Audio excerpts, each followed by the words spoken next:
Add it up.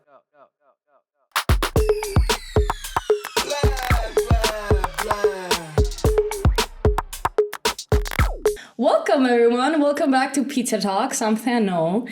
I'm joined here with my amazing guest, George. Hi. Hey guys, it's so lovely being here with you. Welcome to the podcast. Thank you. I appreciate the invite and hopefully we're going to have a lovely time together. Of course, always. So before we start and announce the topic of this Pizza Talks, we have the events of the week. So exciting events this week. The Nikos Velmos exhibition continues, as always. It doesn't stop. So everyone that hasn't been there yet, go. Everything is in the description, remember. We have the Deree Roadshow of 2023. I forgot what year it is. In Ioannina. So everybody from Lyceum, I advise you to go to it. It's really fun. We have the Marine Life and Threats and the Food Festival, which is really tempting. Free food. Yeah, we're going to try Saudi Arabian food. Yes. Last time it was amazing. Really? Did you go? Yeah, they offered homemade coffee and all of sort of different kind of small treats that were very delicious. Oh, okay, I'll go. So everything is on the description below. So anyone interested, just go there and we can start pizza talking. So, whenever you're ready, I'm ready. For sure.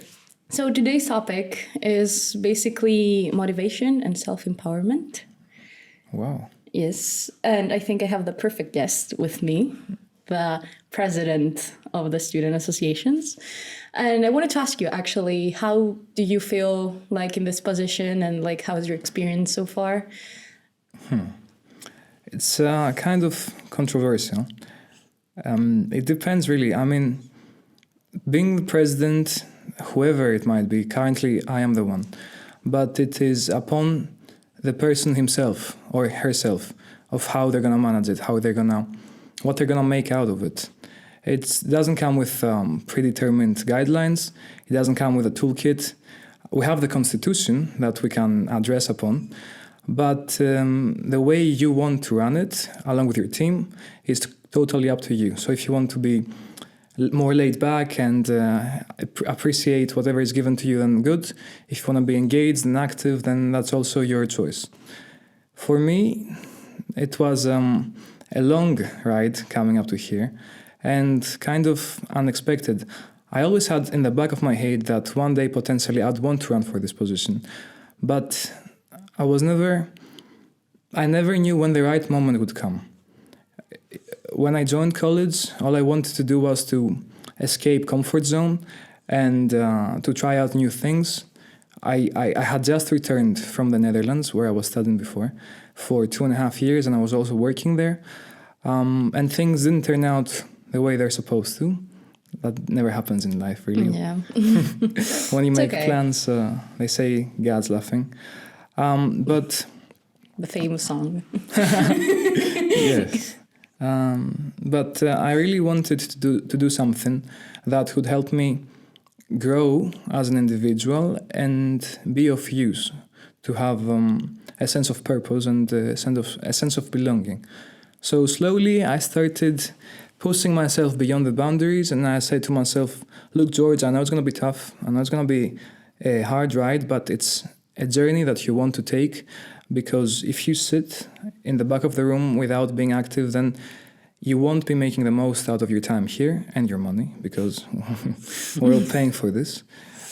So I started joining different clubs.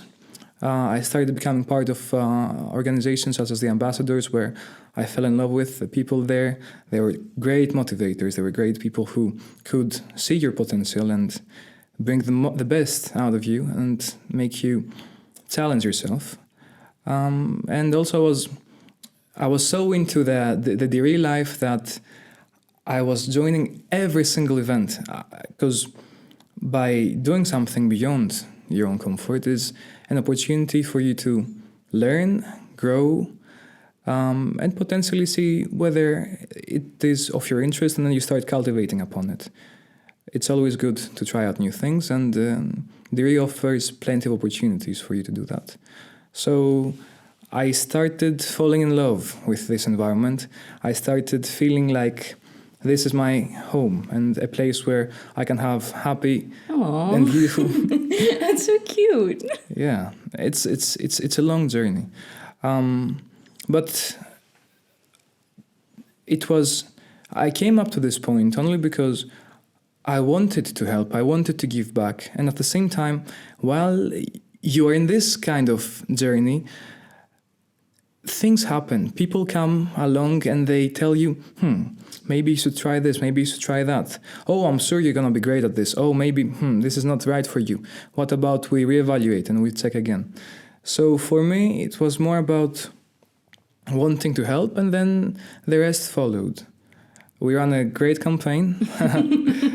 We opened up an Instagram page, we made funny videos, we made an agenda that up to this point we're kind of sticking to. Kind of. It's not easy.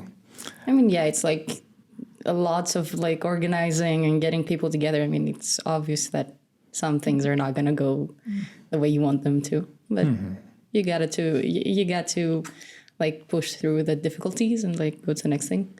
So Yes. I get it.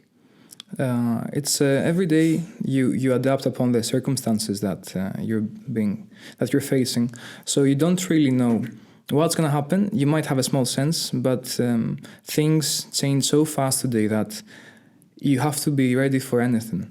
The DSA is a place where you change as an individual. As I said before, it's up to you of how you want to use it. Maybe you want to be more active and involved and engaged, or maybe you can be more laid back. That's totally fine. It's a joint project, a constant joint project. And as the president, my responsibility is to help the others who are with me in this path and see of what ways we can bring in nice events for the community, address certain issues that are happening academically and socially, because at the end of the day, we're all humans. And at the same time, being punctual, being a role model for others to look up to. We've had plenty of opportunities for us to test our limits. For example, I remember it was like we had our orientation, and they said, okay, make a script. You're going to be addressing 400 students and you're going to go on stage. And yes, it's something I like doing. But when you first experience this, it's not easy. Like, it's totally something, you feel like a whole different person afterwards. I mean, it totally makes sense. Like, getting yourself out there in front of all of those people, like, for the first time, it's obviously not going to be easy. Mm-hmm. Do you think that like the process of like coming to Deree and like joining the events and joining the clubs and becoming like the president and having to basically address and run all those things was like difficult? And like, how did you manage to, make yourself want to do it every day? Because I assume that it gets tiring after a while. Yeah, it's. I always say that usually your biggest competition is yourself, and you have to be driven enough, both intrinsically and extrinsically. Extrinsically is by the people that you surround yourself with, by the liabilities and the aspiration that you set with others, but the way that I see it is college, any institution, is a simulation for the future. So you currently are given the opportunity to practice on your professional life later on how you establish connections, how you treat others, your communication skills, your observation skills, the choosing when to do something, how to act, being in a more, let's say, formal place. And for me, it has been an opportunity to practice upon the future. So I know that, usually most days are not gonna be easy, but that's how you grow. That's how you learn to evolve as an individual, by choosing to go through hardships, because that's when you get the most lessons out of. By having every day to face another difficulty, another chaotic, overwhelming schedule, that another meeting, another person coming up to you and telling you a crazy idea, or it all trains you, I think, for how you're going to act later on in the society, in the future communities, in the workplace that you get. So that's where I choose to persevere, because I know that it's a big responsibility. So with great power comes great responsibility. Spider-Man fans out there. Yes, Spider-Man is Peter Parker. Which one do you prefer? Which Spider-Man? With Spider-Man, I want to say Garfield, because okay, fair. He's the same, yes. Yeah, he's the funniest one. The first one was way too serious, formal, following the script and the plots. The second one was a bit outside, more like hipstery, funny. Stan Lee did say that Tom Holland was the best Spider-Man. I didn't know that. Yes, he did say that. Mm-hmm. Now, will I disagree publicly with him? No. I'm thinking about it, though. I'm picking favorites. Maybe he fits the role a little bit better. Yeah, but probably. the overall feeling is, Everybody has a favorite Spider-Man. Mm-hmm. Comment down below who's your favorite Spider-Man. We will make it a debate. Mm-hmm. Anyways, you were saying. Yeah, and it's this sense of purpose that gets me going every morning. And no matter how last day ended, as a virtue, as a fundamental, I say that every day you get the opportunity to be reborn and rise up from the ashes of yesterday. Like a phoenix. Like a phoenix, exactly. We're moving to Harry Potter's. Yeah. So, knowing that I've been voted by my peers, knowing that I have certain connections established with the faculty, the staff, the students, and also knowing that I'm here for a reason. Maybe it's imaginary, maybe it's not. I believe there is a reason. It keeps me going and going and going. Also, I've learned a few lessons from previous DSAs. So the observation, that here's where observing and seeing and analyzing comes into play. So you need to choose your battles and see where you fit best. That's not always the case. You can't win everything. Yeah, you cannot win all the battles, for sure. Mm-hmm. It's a learning process.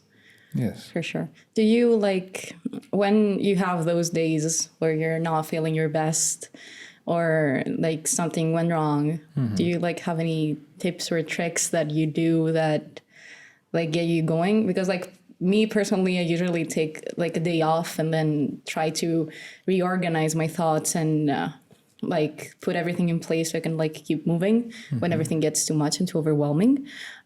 So I just do this reorganization in my brain.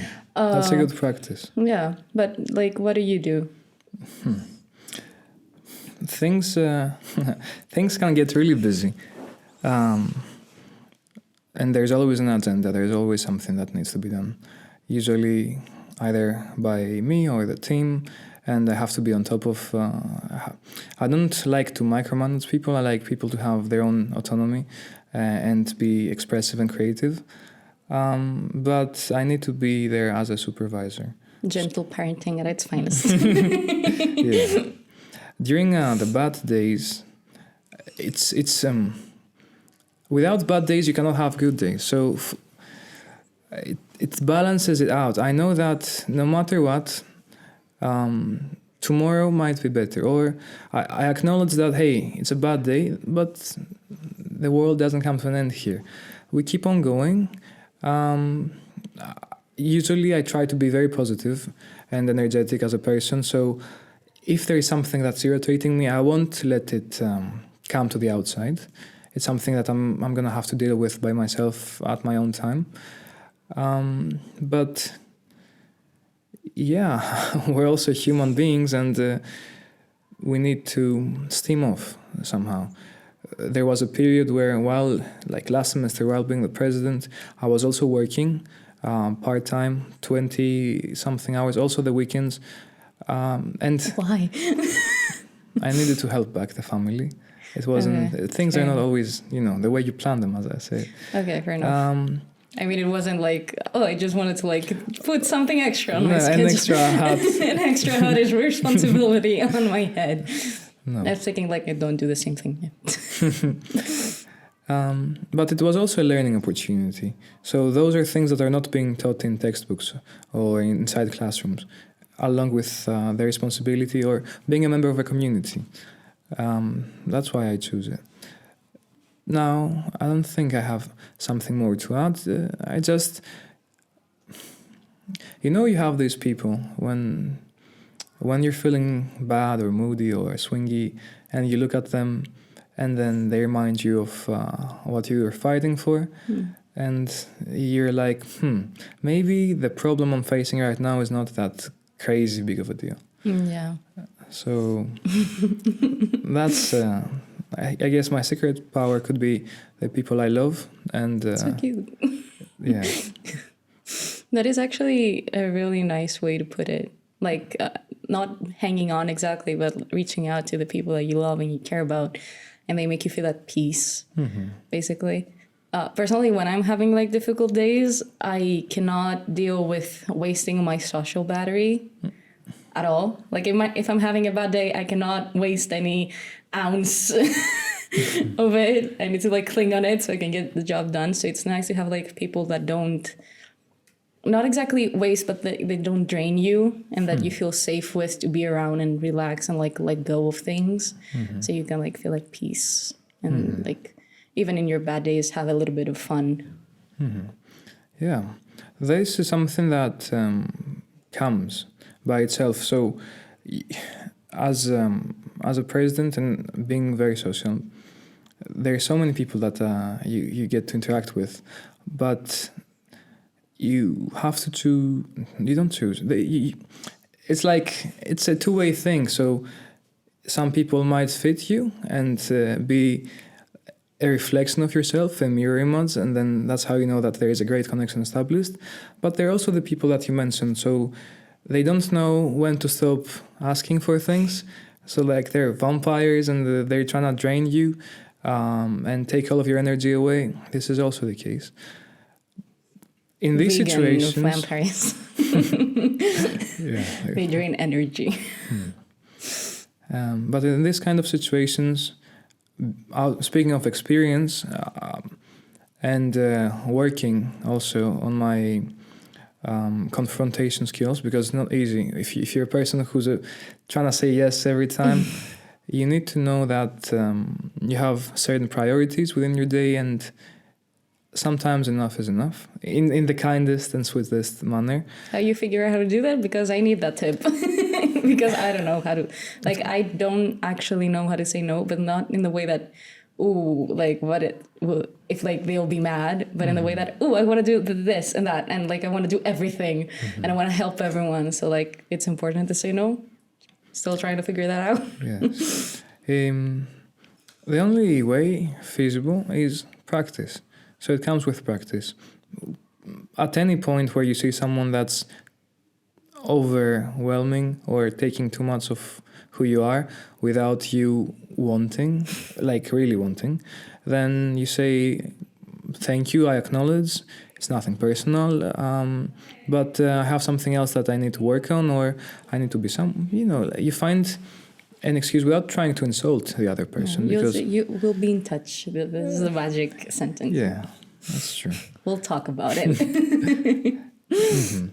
But yeah, I mean, it does make sense. Like when you feel drained, there are those people that, not in a way, like not that they're mean to do that, but like they just want it, like they unintentionally take away your energy, which is quite sad because I know a lot of people that are actually really nice and like adorable human beings, but they do that unintentionally. So I cannot like hang out as much as I want with them, sadly, because like I do appreciate their company a lot. But yeah, there are definitely those days where you need to take a step back and say that I need my space. I need to be alone, or I need to be like with one or two people because I need to like recharge and reorganize and like start over. Of course, like there are definitely those days. And if you don't do that, and day in day out you're self-sacrificing, or you're giving more of who you are and what you do, then at one point you're gonna wake up in the morning and you're gonna be like, what's more to give? So that's when you start burning out, and that's when things start becoming more imbalanced. So firstly, you need to be good with who you are, to know that you have a limited amount of things you can do within a day, because again, humans, so that you can be of help and of assistance throughout the rest of the day to others. If you don't balance things out, then eventually we're not robots. We don't work tirelessly. There is a ceiling. Yeah, of course. And also, I think that if you're the person who always gives and gives and gives to people, and they always just take and you don't take anything back, or you don't set aside days for yourself so you can be alone and like figure out what is going on with you, someday you're gonna wake up and be like, what am I doing? Who am I? Why am I here? Like, what do I want to do? And you won't have those answers because you don't, you're never like the person that puts themselves first and takes things. You're always the giver and the provider.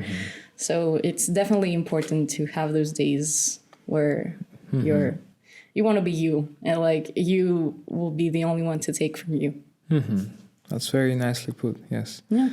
There is a term called altruism, which is essentially it is when your happiness derives from other people's happiness. Sometimes it can be self-detrimental, and then the way you recharge can be subjective. For me, it might be people. For others, it might be going for a run or drawing or Sleeping. That's also an option. I mean, especially in the midterm season, sleeping is a good option. Rare option, but it's an option. Yeah. I mean, if you have that option, use it. It's a privilege. Yeah. Sometimes. Truly. Indeed. Especially when like you have a packed schedule and like it's crazy. Like sometimes personally me, if I have like a packed schedule, if I know like in 2 days I have to do like 5-7 different things, I'm having trouble sleeping throughout the week, which is like really tiring. So I'm really thankful when I have those days where I can just die in my bed. I just flop and just switch off completely. Yes, exactly. And you feel also a sense of accomplishment. Let's say if you're very busy and you know that you've done well, or if you haven't done well, but you've done something, because sometimes doing something is better than doing nothing. Yeah. There is a big debate about saying and acting. So if you act, that's how you grow. Yeah. But if you just say things, then it's like it's going in the air and never stays. But if you let your actions speak for who you are, then that's how you know that you establish validity and that you can actually back up everything that, because you talk with experience, or you let your experience speak for you. Yeah, exactly. Especially like doing your best every day. I always say like doing your best every day is not always the same. Every day your best is different. And if yesterday you accomplished like 2 assignments and like 3 meetings and you went to bed early and you did your hair or whatever, and then the next day you woke up and you ate breakfast and that was it. That was the only thing you could accomplish. That's enough. That's totally plenty. Fine. Yes, exactly. That your best doesn't look the same every day. And also that your best does not mean working yourself to exhaustion. Really important. Your best does not mean working yourself to exhaustion. Because when you work yourself to exhaustion, it's no longer your best. It's just you overworking yourself and not putting you first, because the assignment can wait, the friends can wait, the people asking and taking can wait. If you as a person, like, if you're not okay, everything can wait, because like you come first. Exactly. That's what happens when there is a saying in Greek that I'll translate it. Trying to put way too many watermelons underneath our armpits is never a feasible option. Δεν μπορείς να βάλεις πάνω από 2 καρπούζια κάτω από τις μασχάλες σου. It's a saying. Is that a saying? Yes, it is. Essentially, it means that The more you know. don't try to do more things than what you're capable of. Now, coming back to being a president, this is something that you learn to, let's say, ignore for a little bit, for some time. Maybe it might be a month, it might be 2 weeks, it might be two months, but you know that you need to be there. You need to have a physical second copy of yourself running around while you're doing things, and that second person is also you. So like, you need to be in 2 places at once, you do it. You need to be punctual, you have to do it. But then you have to find a way to balance it out. And this is the time where, you do you. And doing nothing sometimes is doing almost everything. Yeah. Time management. Yeah. It never ends. It's a constant procedure. It's a constant challenge. Time management, I don't think... It will be rare to hear someone saying, I have mastered time management, because other than our logic, we have also our feelings, emotions. And this is a great class. When does one prevail? When does the other one is more contained? So prioritization and setting the right time for the things that are more important is not as easy, because there are many distractions and you really need to be like a master of yourself.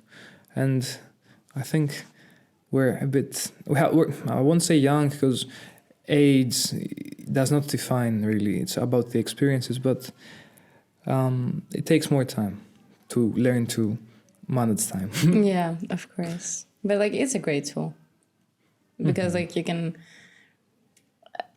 Personally, when I started learning about time management back in high school, I was like, okay, like, it's fine, it's nothing. Now I cannot do anything without time management. I have my calendar and my schedule, aside from the fact that I'm procrastinating some of the times. But it happens. But yeah, it's prioritization of like the important things is definitely something like we need to take seriously as people. And like being a master of yourself, like, it's difficult sometimes, because you want to go out with your friends and like you see people partying and you're like in your house like writing an assignment and you're like, I want to go party, but like you need to stay focused and like see the goal ahead. Exactly, you're right. And I think that's when we choose the sacrifices or the compromises that we make, by acknowledging that maybe that's a long-term vision that I have. Maybe my goal is, I don't know, my goal is to go to Stanford, let's say. My goal is to go to Stanford. How am I gonna do it? How am I going to achieve it? It won't happen from one day to the other. It is by setting up short-term goals, which are surrounding the vision that you have set for yourself, the goal. Maybe you want to become the next prime minister. Saying it is one thing. Now, actions is what you do every day, the little stones that you set, like how you build the foundation of the pyramid and slowly how you progress upon it. So that's your prioritization, that's your goal. And the sacrifice that you do might be things that you see that your friends are doing, or trends that are happening, but you know that what you want is gonna be what's gonna give you not the ultimate happiness, but a very high, great amount of happiness. And that's how, again, you choose where to allocate it better. Yeah, and it's always great. It's actually really empowering when you set your goals and like you try and achieve them, and when you feel that burnout, or you feel that when you want to give up, when you want to when you're done with everything, when you reach your limit, that you can look back and say, oh, I achieved all those things, and like I've gone too far to stop now. And like I did all of this, and like if I stop, I'm gonna do it for nothing. So there's no point of stopping now. Yes, you're right. And while you're working towards this path that you're setting for yourself, it's unavoidable that you're gonna fail. You're gonna fail big. But as mentioned briefly earlier, without failing, you cannot go beyond. You cannot explore your potential. You cannot see your value. So it's good that you have a vision, that you are looking, at the stars and you say, I want to be there. But it's also good to have your legs grounded firmly on the ground, so that you know where you're stepping. And each step you take forward might be a step backwards as well, because that's when you fail. But this is how you have a broader understanding, a more, let's say, holistic picture of how you can keep on walking this way. Yeah, exactly. And you always that you need to reach for the sky, but like you need to take the stairs to go. Yeah. There's no magic elevator taking you. Exactly. Because like I know times and times again when I was like younger, personally, I know other people, they're like, oh, I want to be this or I want to be that. And like a day passes and a week passes and a month passes and like a year. And then you haven't reached it yet, or like you fail at something small. But because you had that expectation that, oh, I'm going to do that, but like you were certain and 100% sure about it, then you get disappointed and like you tend to either give up or like put pause until like something strikes in you again, which is quite sad. And that's why I've learned personally from experiences that you say that, oh, I want to do this. I want to be the next prime minister. But I'm going to try my best, but I don't know like what I'll experience tomorrow, and I don't know what will happen. So I want to do that, and I'm going to work towards that. But if it doesn't happen and if something else happens, then it's okay. Then that's life. Definitely. And when things don't come the way that we have planned, we need to be agile and to adjust accordingly, because I think one of the greatest skills is to be able to place yourself to... Oh, a small epiphany. Bruce Lee said, be like water. So what does this mean? It means to fit within any type of environment that you are placed. So agility is key. Also, another thing about setting goals and having potentially little outcome is like they all want to be, top athletes or Olympic athletes, they want to be like the Usain Bolt. Usain Bolt, in order to break the world record, he was training for 15 years, a long time. People train for 3 months, 6 months, 1 year, and they're not seeing results, and they say, oh, I've trained so hard within such a period, extensively, day in, day out. But I'm not there. Yes, because you haven't put in all the work, and you haven't been as consistent and as dedicated and driven. Yeah, it will definitely take time, and you need to stay focused. And especially, like, you can see it in sports, like, specifically, that, oh, like, the greatest athlete, and, like, oh, my God, he's amazing, and, like, inspires so many people. And then people are like, oh, I want to be like him, or like her, or like them. And they go, like, a week to the gym, and they're like, oh, like, there is no difference. I'm like, I might just give up. It's like, that's too hard. But it's a consistent... it's a consistent fight and a consistent try to do better. Even if you reach the best, You need to like keep working on yourself and your goal so you can get higher. Yes. And referring back to motivation, you need to have faith. I think Albert Einstein said that doing the same thing over and over and over again is the definition of insanity without getting any results. But if you see that there is a 0.0001% change from yesterday and that you're slightly tiny, a little bit better, then keep on walking, keep on doing, keep on chasing, because greater things are coming. And having this internal belief and faith is a great enough motivator that might assure you that things will happen, but it's also up to you to keep on putting in the work and persevering. That is a great way to see it. And it's actually a great point for us to wrap up our conversation, because sadly our time has finished. Okay. But thank you for joining me, and thank you for watching, everyone. It was great talking to you, and I really appreciate you coming. Thank you for having me. It was a great talk. I'm glad that you liked it. But yeah, you guys at home, we hope that you have a great night or day. Enjoy it. Enjoy it. And yeah, remember to love yourself and to work towards your goal, but remember to take care of yourselves. Mm-hmm. That's it. See you next time. Balance is also good. Exactly. Okay, thank you.